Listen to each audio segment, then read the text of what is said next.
Hey everybody and welcome to Indie Direct, where we look at nothing but new and obscure indie titles. Today we're actually going to be looking at Hell's Pharma, and as the name is implied, you're working in a pharmacy in hell. Well, kind of. You're actually the intern, and you have 3 weeks to prove yourself.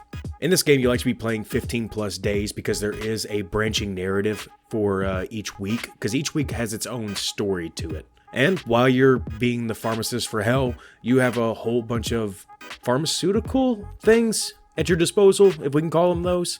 Instruments consisting of chicken feet, eyeballs, all the way to flies from a flycatcher, and a flange licked by a goat. In all honesty though, this game actually does remind me a lot of Papers, Please, because you'll deal with each individual customer.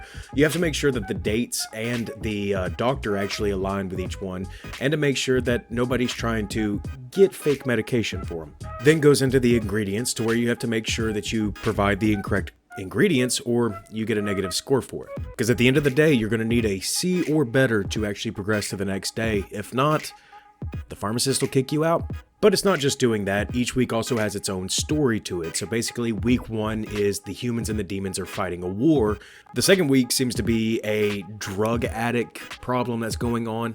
And then the final week, there seems to be humans still wandering around in hell, each one impacting your pharmacy. Now on to graphics, mechanics, and sounds.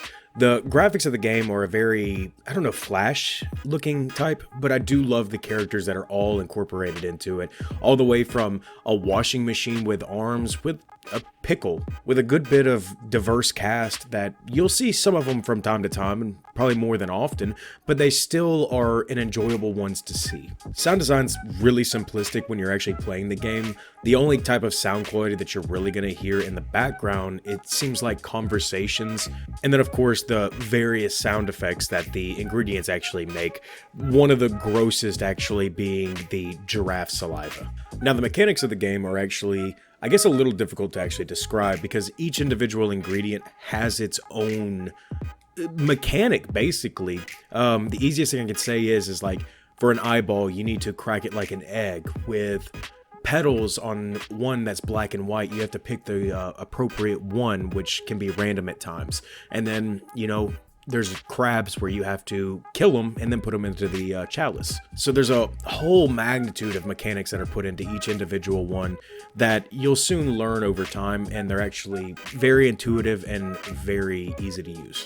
And the one thing I can say about this game that's definitely a plus is when I was playing through this game, there were a good bit of bugs, but thankfully one of the developers, Kurisho, actually was very attentive, and he actually either the next day or even just that day fixed the bugs.